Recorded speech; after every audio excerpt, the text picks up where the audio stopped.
Two, three. All right. Hey, everybody. Welcome back to another episode with your boy Lee, the Soul Sartorialist. On today's episode, I have a gentleman that I have the utmost respect for, talented, creative, and also seems to be a little bit well dressed. Everybody, I want you to welcome in Julian. What's going on, good sir? End of a long day. So glad to be here with you. Get to chop it up and get to relax a little bit. How are For you? sure. For sure, man. It's always great to have a high performing gentleman like yourself. The objective for today's episode, everybody, is for us to talk with a high performing professional, hear his story, and how you can be empowered to do the exact same thing. I have a couple of questions that I want to go over with you just to make sure our audience kind of really gets the importance of this conversation. So, number one question, man, for people who don't know you personally, man, what do you do in tech and how did you end up there, man? Yeah. Basically, I solve problems. I mean, that's the basics. A lot of this stuff is automation, cloud, security.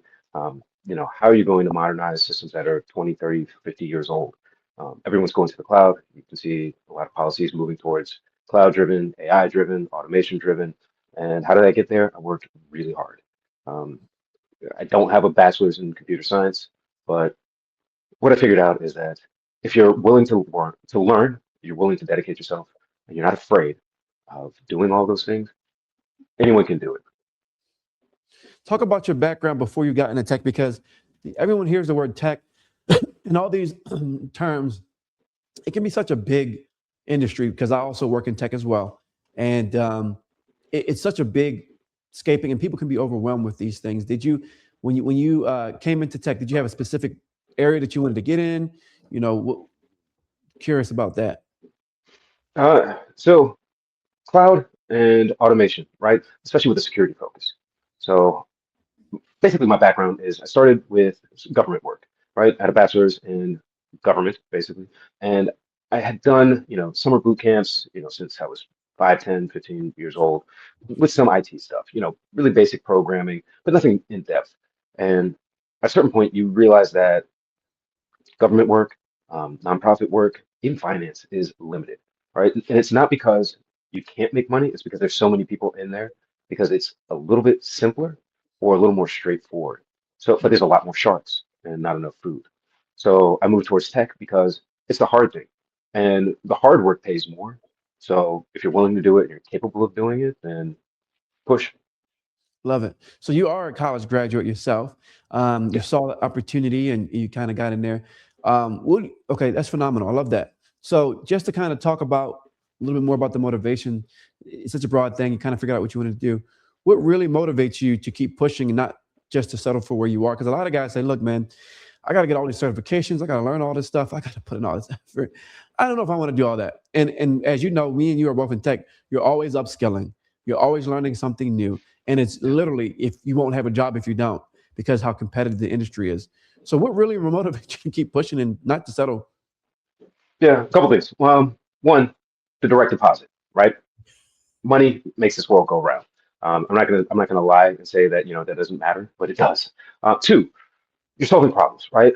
Government and technology are very similar in that you're talking about if then else statements, right? If this problem, then this. If that doesn't work, what is the other option? So how do you really scale that up to something as abstract as technology, right? And what are the technologies going to solve your problems? And then three, uh, the competition. A lot of people don't want to do it. So when they don't want to study, I can just study a little bit and, 2, 3, 5% more than the next person. I'll beat them 100% in what, 5 years? Um, so put all those things together. I don't see a reason why not to do it. I love that. I love that, man. Did you now do you come from a very affluent background? Uh, Somewhat. Um, Okay. so my father's side, Black American, Southern, um, mixed bag. I have an uncle who's in tech. He started in the '70s. An aunt who got pretty high up at a major foundation. But a lot of folks, like my father's a working class guy, really smart. Didn't finish college, but I'll say I never beat him at Jeopardy until I was probably in my 20s. Right? He's Okay. just a really bright guy. My Yeah. mother, a lot more privileged, I would say. Her father was a diplomat, senator, college professor. Right? So that gives you like a different 1-2 ping pong back and forth. She was in IT for over 25 years. Oh Um, wow. so I understand what it takes to do it. She would claim that she's not naturally smart, but she's a hard worker. So I take my father's intelligence, my mother's hard work, and she is intelligent, but she undermines herself sometimes. Um, I put those things together and just see that there's a future if you're willing to work for it. I love it, man. And that's the thing, and what I've learned in being successful, there is a certain level of cognitive grit that you need to have because you're always learning. Literally, like I know me and your jobs every day. Part of our job is research. Part of our job is learning about some of the new things that are coming down the pipeline. Because when they come down, you do not want to be caught flat-footed. Is that a fair assessment in your experience as well?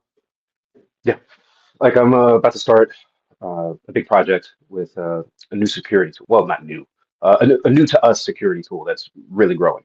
And it's good. It has a lot of cloud visibility. So I'm going to be the primary person on that. I'm working with our IM admin and our third-party managers of that tool. I prefer not to say what it is, but people can figure it out if they know what the hottest security tools are. And Yeah. I'm looking forward to it. One, it's super marketable. Two, a lot of companies are pulling it on board. So if I have expertise in it, that makes me more marketable. I love that. I love that, and and that's the world we live in now. With and I posted this even on LinkedIn, with all this stuff, with automation really taking care of mundane, easy work. What's really going to separate people aside from stuff is the extra effort, the extra going the extra mile. Because when everybody's has the entry level skills, the bare minimum skills, everyone can do it now because of ChatGPT and other AI tools. You really need to stand out in your resume, your personality, your attitude, your willingness to go above and beyond, your willingness to take on difficult tasks. Do you shy away? Are you? Because everything now is being measured in many Yeah, ways that you can't even consider. So that mentality that you have is very important, especially for a young man in the industry, and you're really trying to make some legitimate scratch because they will get rid of yeah, the low performers. yeah. I mean, I had that happen at one role probably a couple of years back. Um, got a last minute Zoom meeting on a Friday afternoon. Being in this conference room in 15 minutes, I showed up and they said, "Hey, everybody who's in here is not laid off." So that means a whole bunch of people who never upskilled, never tried to reskill, they were out, and I was still in. And that type of thing, you have to be constantly pushing forward and just pay attention when they say these are the things we're looking for bonuses, for promotions, whatever. It doesn't necessarily mean you're going to get all of them, but know what they're actually measuring and achieve it. Exactly. And when a company tells you when they have an all hands meeting and they say, "Hey, this is what we're focusing on," you better take that and say, "I'm going to make." This is the mentality I've always had, and I come from a sales software sales background. Is I'm going to take this and I'm going to be number one in that specific metric or be number one in that specific product. Where they say, "Dang, he's really taking the company's objectives and he's taking it by the bull by the horns and he's literally exemplifying that." And the same thing, you guys probably have a yearly. You already have a yearly. You have multiple objectives for the new year, right? For the Yeah. first quarter, and you're like, okay, well, I'm going to make sure that when this quarter comes around, I'm on top of it, right? Yeah. And I mean, that could be everything from, what are we currently doing? What are we doing as far as, I mean, every company's going like, we're going to be AI first. We're going to be AI driven. But I have to say, okay, how are we going to actually make this work? And then what are our measurables going to be? And then are we going to be spending ourselves into oblivion? So you have to understand where they want to go, kind of meet them there, but then pull them back a little bit to what's realistic, and then try and maximize what you can within that. For sure, for sure, for sure. I love that, man. Um, kind of more questions I have here too. In your opinion, because you've been in tech a while, and I've been in tech since probably like hardcore software tech for the last couple of years, but in tech in general since 2013. What do you think personally separates the people who move up in tech from the ones who just stay stuck? In your what you have seen, your personal observation. I think this is double-sided, right? On one side, there is the technical challenges, the soft skills, like how good are you behind the keyboard, right? And then there's how good are you face to face? There's a lot of people who are in this field who are antisocial, wouldn't be the accurate word, but they're just not good communicators. And Yeah, I think that's one of those things you can work on. You can do some improv theater, you can do what do you call it? Oh gosh, Toastmasters, right? That's a good one to get good at speaking extemporaneously, publicly, just not being afraid. But then on the other side, there's the nepotistic factors, right? You'll have somebody hired in who has no certifications, no degree, and they have no skill set, right? And you can tell by a brief conversation, they don't really know what they're doing. This could be somebody's son, daughter, cousin, whatever. And then you have people who are in certain cliques, clans, whatever, and they'll also favor each other and pull each other in too. So you have to be better than them, and then hope that you get in front of the right team. And then you have to start realizing that social media does have an impact, right? Whether that's SEO optimization for your resume, um, optimizing your photographs or your social media presence, right? Like making sure you have as clean of a profile as possible, and then being able to present yourself and sell yourself. For sure. And that's a lot of things that we see. We're from, I think we're both millennials, right? Yeah, So when you see Gen Z and stuff, like they're doing some unique and interesting things as well. But when you're getting into the corporate world, those photos that you having out and going to the parties and getting drunk and things, you need to really either make your social media private, or you need to remove some of those things, because organizations have so many tools now where they literally can do a digital scrape of your platform. They can see your what is your digital resume, right? What is your social media telling us? Because they don't want any sort of they got enough scandals to worry about, these organizations. The last yeah, thing they want to have is someone that says or does something that's going to put the microscope on them as well. And we live in the most hyper competitive time in the history of humanity. yeah, So one bad thing or one bad press could really affect their market value as well. And so even yourself, your opportunity. So think before you post, right? And yeah. also make sure that your digital resume aligns with your personal resume. That's what I would give as well. Another thing, and the reason why me and you connected so deeply, is that we are both take presence, the way you present yourself, very seriously. You're one of my clients, obviously, and so you have a thing that struck me about you when I met you in person is that you're shrewd, you're calculated, you think. You understand the big picture, and you also understand what it means to be a professional. And so, as one of my clients, it is refreshing to see a guy who's into, because tech doesn't necessarily have the best reputation when it comes to presence. They Yeah. say these, they have us in the back room somewhere in the corner, and we're like wearing, some Stained Naruto, hoodies. yeah, hoodies and Yeah, Naruto t-shirts and stuff, which is fine in its own place when you go to Comic Cons. But when you're trying to get to a director level, or you're trying to network, and as you know, in the next couple of in the new year, they're going to be doing more on-site stuff. They're going to be saying, "Hey, we got this quarterly meeting. We know that we have a virtual team, but we just want to see you in person, maybe once or twice a year, just to kind of get everybody together." That's becoming more of a thing. Haven't you seen it as well? yeah. God, it's a mixed bag, right?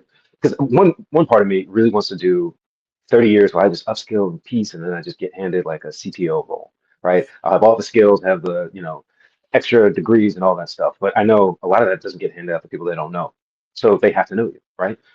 So the roles I've seen with the highest dollar amount will be hybrid, um, 1 week in office, 1 week remote, or 1 day a week in office, and instead of, let's say, just random dollar amounts. Instead of like $75 an hour, it'll be 100, 110, right? And I want to say yes, but I also want to say I want to be remote, right? Because I don't wear the coat and tie all the time, or no tie, obviously. But I do want to have a good presence. I do want to be more than just like a name on a screen like this. Yeah. So yeah, there is that balance, especially long term.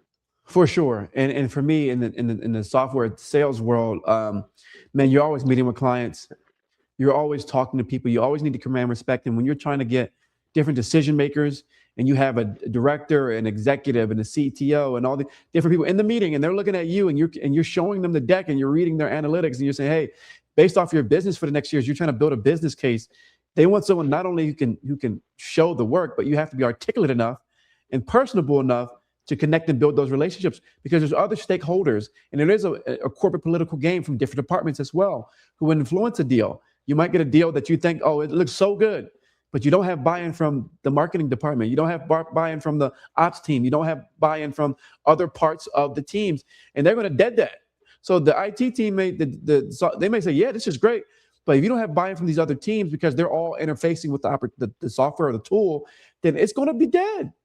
Yeah. And you have to have the capacity, non-verbally, right, the way you present yourself, and also verbally, to get that over. And that's something that I wish that a lot of young people would understand, even mid-career professionals. How you present yourself is extremely important. Yeah. Like there's a couple things most people kind of miss, right? One, defining your terms. Are you good at doing that, holding that in your head and communicating it? Two, what's the logic? What's the practical application of these terms? And then three, how do you persuade people? right? Do you do it emotionally? Do you get them to want to covet it? Do you present them as a winner in this scenario? All those things coming together, you really have to understand what people's wants and needs are, not just how to solve problems. Well, that is actually solving a problem, but Yeah, yeah, yeah, that's just a bigger picture of it. for sure. Love that, man. And then another question I have for you, man, is just, um,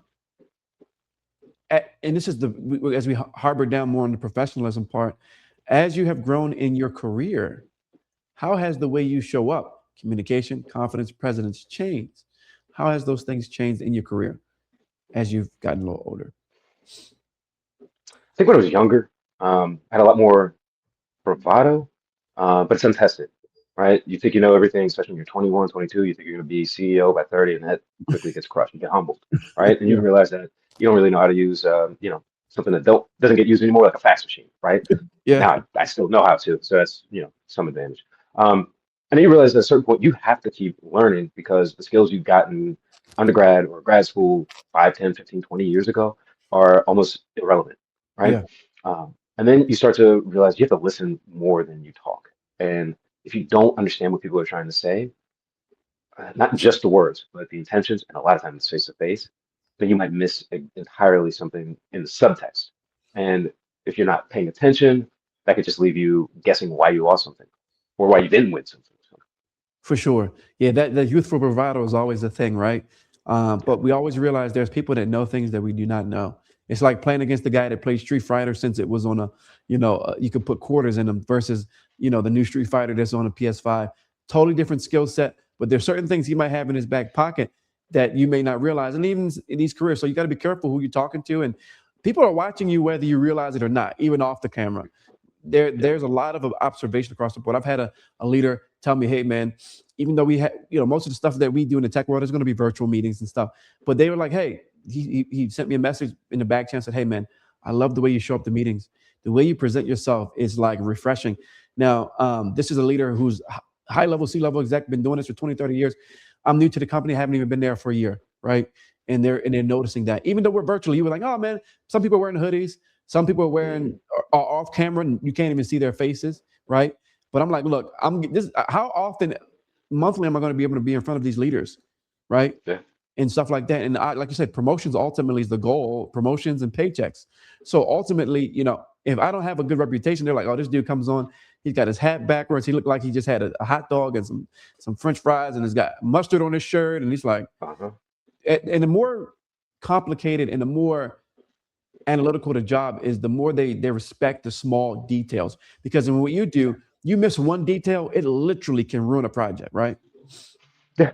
Um, yeah, they won't take you seriously, right? And that's a big thing. If they can't take you seriously from your presence, how are they going to take you seriously from right? And that means the work you produce.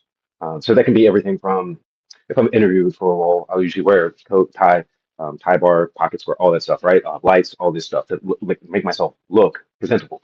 And people comment on that because they get a lot of, wow, you're actually wearing a coat and tie, not a t-shirt, right?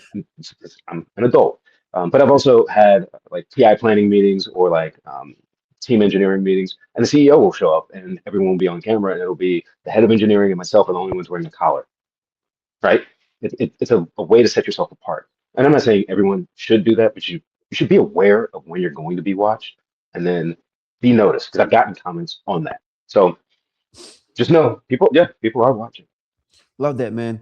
If you were a young man watching this that wants more out of his career, what's one thing you would tell him to focus on right now?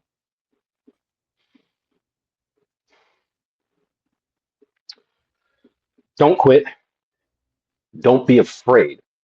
Um, don't look for permission from others, right? Because a lot of people really want to do something and they need someone else to give them permission to do it.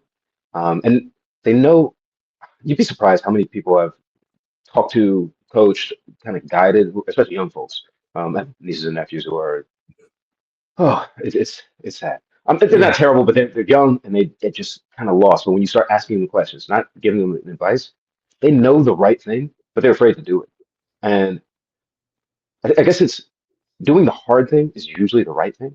And if they can lean into that, it'll pay off and it'll be exceptionally painful. Um, I consider there's a movie from the '90s called Gattaca, right?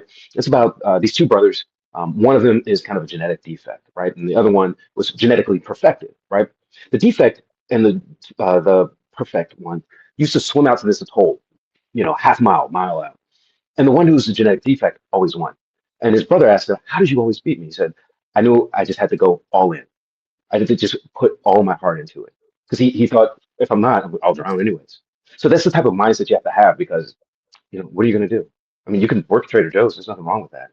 But if you want to do something, you really have to go all in. For sure. And me and you grew up in a time where the cost of living was not what it was now. You know what I'm Yeah. saying? When I first got my first apartment, there were still apartments for like $700, six Yeah. hundred bucks, Little eight Caesar's hundred dollars. pizza might still be $5, but For I'm sure. not The doing that. McChicken, So Dollar menu. dollar I menus don't got think us. it exists anymore. So No, they got us through some hard times in the early 20s, guys. And so, for us, we're mid-career professionals, I would say, right?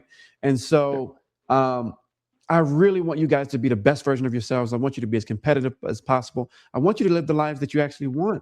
And we all want to have a good life. We all want to be able to eat and go out to eat when we want to, and play video games and go to Comic Cons, and be able to see whatever movie we want, and travel and see cool things.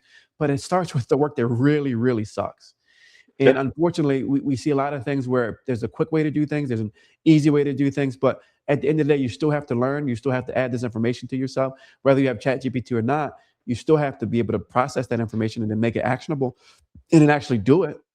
So, yeah. So, man, I'm just in awe of you. And also, just a final question as an image consultant, the Soul Sartorialist, what made you really? Because I love the fact that you invested. Like you love dress shirts. I noticed that you're really yeah. into dress shirts. And I mean, even looking at your collar right now, man, I'm like, magnifico, magnifico. Like, how important is that for you? We know that everyone's like, oh, you be whatever you want. That's true. But when it comes to just self confidence for you, what does dressing well mean to you personally? How does it help you in your psyche? Um, so I've always had like at least one suit, right? As a kid, it was, my parents taking me to Sunday church. Um, my grandfather, he was a professor, so always wearing like, blazer, starch shirt. Um, and then I went to boarding school, which is a different thing because I had to wear that. So I got more comfortable with it as like a default. So that was like what, 14 to 18? And since then, it's whenever I need to, I can. But there's also like little things. People do take you more seriously if you're wearing, coat and tie. Um, and then I'll say if you're in certain environments, a well-tailored suit really brings something out of a room. I walked into a room with a tuxedo on and had an audible gasp, which is a really weird thing to have happen. And it's not like, I have a stain on myself or something like that, but it's like, oh, you look fantastic. So Yeah, you get like a James Bond type of effect, for right? sure, But in general, just yeah, being able to be comfortable in multiple dynamics. Like I'll wear jeans and a t-shirt when I'm around the house. for sure. But if I'm in a professional setting, I'm going to look professional.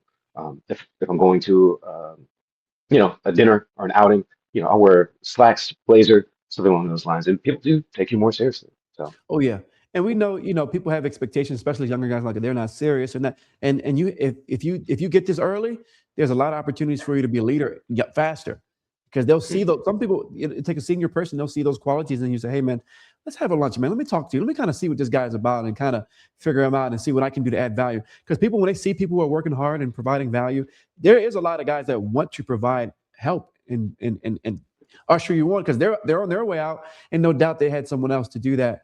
And so the reason why I have Julian on this podcast, guys, is because he exemplifies what it means to be a high level performing professional.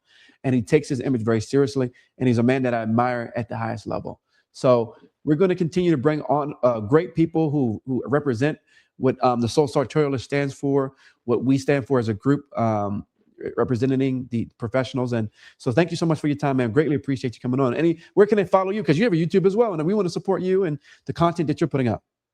No, it's not a big deal. I don't need anyone to follow me. Most of my stuff is like self-teaching myself, and then anyone who finds it finds it. It's random IT stuff.